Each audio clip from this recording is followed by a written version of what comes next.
¿Para qué vine a meterme en esto? Bueno, vamos a darle.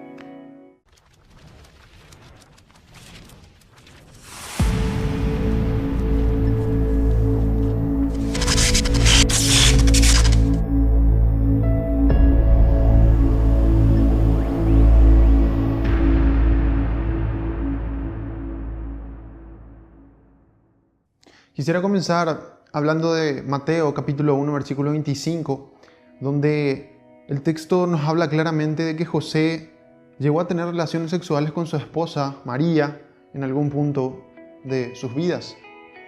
Así que les leo textualmente lo que dice Mateo en el capítulo 1, verso 25 en la versión Reina Valera, y después la comparamos con otra versión más actual para que sea más entendible. Pero no la conoció hasta que dio a luz a su hijo primogénito y le puso por nombre Jesús. Con lo que acabamos de escuchar, el texto nos habla claramente de que José no conoció a su esposa hasta un punto. Pero quisiera leer otra versión más actual, que es la versión NBI, y quiero que escuchen atentamente.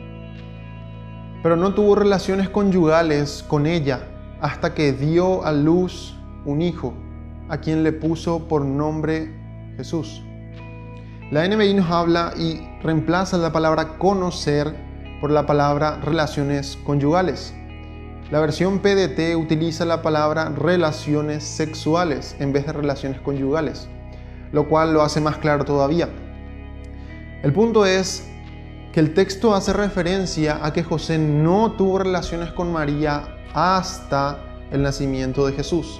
Y esa palabra hasta es un limitante de tiempo y hace referencia a que durante el embarazo, durante los 9 meses y el parto de Jesús, José no tuvo relaciones con María.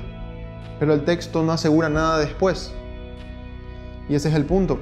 Aparte, la palabra conocer que aparece en la Reina Valera es la misma que aparece en el Génesis. Y quisiera leerles Génesis capítulo 4, versículo 1, para que podamos contrastar y hacer referencia a esta palabra conocer. Conoció Adán a su mujer Eva, la cual concibió y dio a luz a Caín, y dijo: por voluntad de Jehová he adquirido varón. Vemos claramente de que la palabra conocer en el libro de Génesis es sinónimo de relaciones sexuales, ya que nos dice el texto: Adán conoció a su mujer Eva y nacieron Caín y Abel. Es decir, era otra forma de referirse a las relaciones sexuales, una forma ya no utilizada en este tiempo. Entonces, es indiscutible de que el texto nos habla de que José sí tuvo relaciones con su esposa. El segundo punto que me gustaría abordar es de que la Biblia no solamente habla de manera clara de que José llegó a tener relaciones con su esposa, sino también de que la Biblia es clara en hablar de los hermanos de Jesús, incluso con nombre. Y para eso quisiera leerles un texto que está en Mateo, en el capítulo 13, versículos 55 y 56. ¿No es este el hijo del carpintero?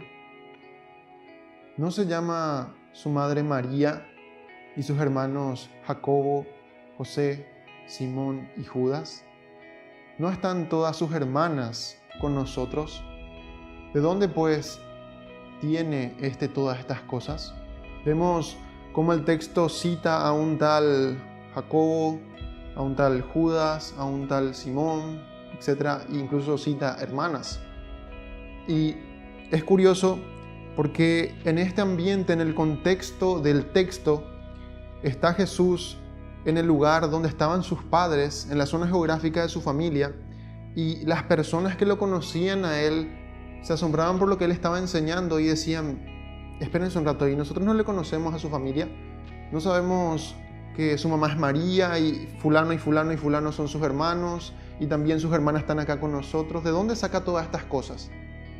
Ese era el contexto en el cual se encontraba Jesús y de donde salen estas palabras y esta serie de preguntas o cuestionamientos que estaba recibiendo Jesús en ese momento. Y para aquellos que planean argumentar y decir de que este texto habla de hermanos espiritualmente o de hermanos espirituales, yo les invito a estudiar un poquito más el texto y quisiera leerles algunos en particular. El libro de Hechos nos habla en el capítulo 1, versículo 13 y 14 de algo muy interesante. Y entrados, subieron al aposento alto, donde moraban Pedro y Jacobo, Juan, Andrés, Felipe, Tomás, Bartolomé, Mateo, Jacobo, hijo de Alfeo, Simón el celote y Judas, hermano de Jacobo. Todos estos perseveraban unánimes en oración y ruego con las mujeres y con María, la madre de Jesús, y con sus hermanos.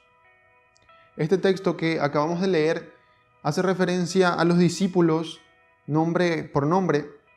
Y yo pregunto, ¿qué mejor que los discípulos de Jesús para entrar en la categoría de hermanos espirituales?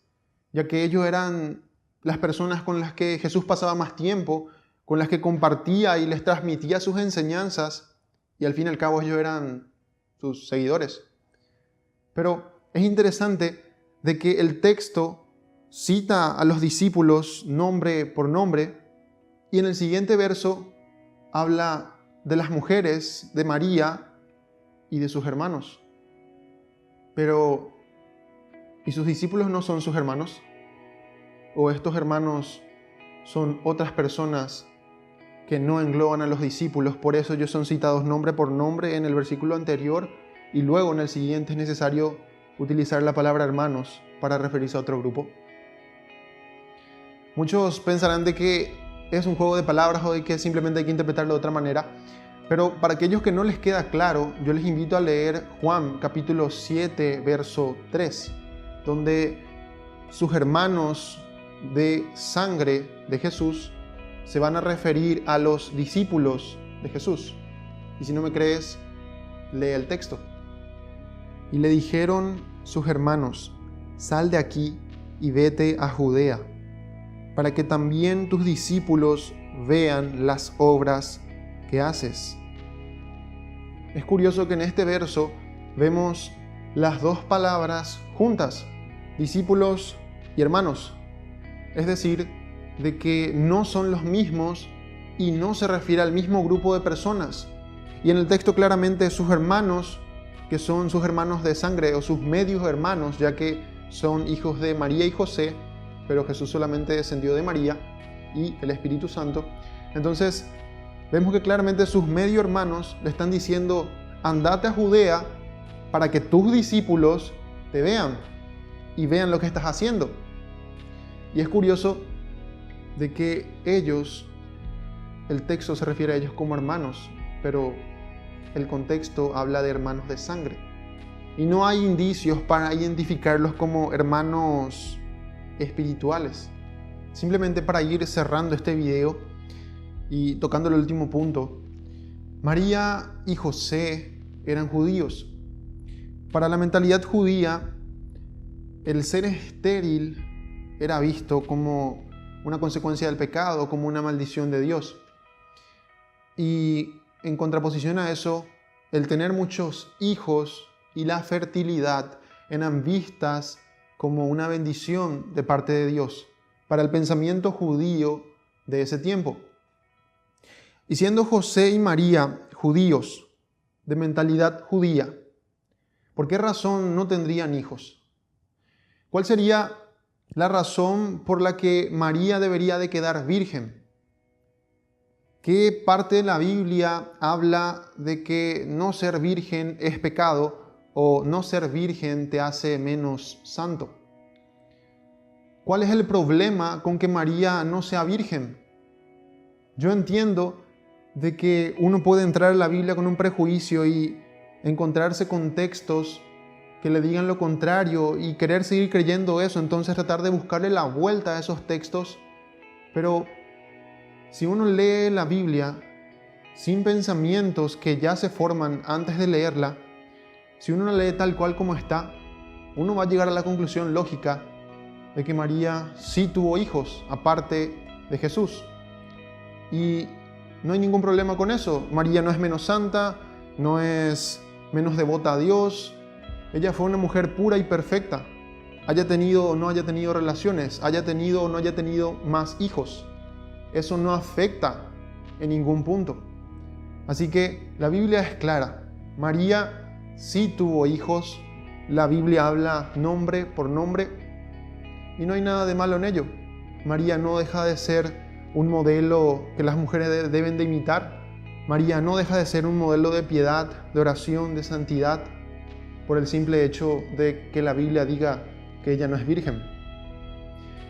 Así que no hice este video con el ánimo de ofender a nadie, sino simplemente con el ánimo de invitar a las personas a que lean su Biblia y puedan encontrar estos textos que yo me encontré cuando lo leí y simplemente reflexionar y entender de que hay muchas cosas que se nos enseñan que están mal. Así que espero que haya sido bendición para tu vida y sin ánimo de ofender, espero que te haya hecho reflexionar y nos vemos en el siguiente video. Esto fue Olivo Injertado.